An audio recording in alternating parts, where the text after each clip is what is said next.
ഈ സീക്രട്ട് എന്ന് പറഞ്ഞു കഴിഞ്ഞാൽ ഭയങ്കര സീക്രട്ട് അല്ല. സീക്രട്ടന്മാര് കുറെ സീക്രട്ടന്മാര് കയറി ഇരുന്നോണ്ട് സീക്രട്ട് അടിക്കുന്നതല്ല ഇതല്ല.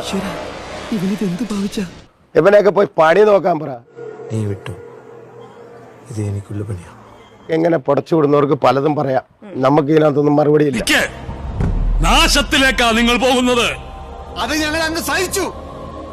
എന്ത് തങ്കപ്പെട്ട മനുഷ്യനാടാ ഇവനെ പറ്റി നീ തോന്നിയ ദിവസം പറഞ്ഞത്. എന്റെ അറിവില്ലായ്മ കുറവുണ്ട് അങ്ങനെ പറഞ്ഞു പോയതാണ്. പിന്നെ ജാസ്മിന്റെ വാപ്പായും ഉമ്മായും ഒക്കെ അങ്ങ് ഏറിൽ കയറി ഇരിക്കാന്ന് പറഞ്ഞാൽ ബലൂൺ വീർപ്പിച്ചോണ്ട് പറഞ്ഞ ഏറി കയറാൻ. ഇതിങ്ങനെ വെറുതെ വിട്ടാ പറ്റില്ല. റോസപ്പ് പോലുള്ള കവിള എനിക്ക് കൊതിയായിട്ട് പാടില്ല.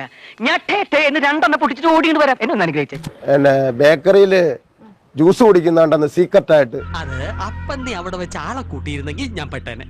ഇനിയിപ്പൊ നീ എന്ത് പറഞ്ഞാലും നമ്മുടെ ശത്രുത കൊണ്ട് നീ പറഞ്ഞുണ്ടാക്കിയതാണെന്നേ നാട്ടുകാർ കരുതും. ഞാൻ ബേക്കറി വന്നിന്ന് മൂത്രം ഒഴിക്കുന്നുണ്ട്, ബാക്കി എന്താ സീക്രട്ടാന്നൊക്കെ പറയുന്നത്. കണ്ടറിയണം കോശി, നിനക്കെന്താ സംഭവിക്കാതെ. ഉള്ള കാര്യം ഉള്ളതുപോലെ പറയും. ഏത് മീഡിയയിലായാലും പറയും. ഇനി ഓരോരുത്തർ അന്വേഷിച്ച് വന്ന് എന്റെ ഉള്ള മനസമാധാനം കൂടി കളയോ? അപ്പൊ ഞാൻ ഇറങ്ങട്ടെ.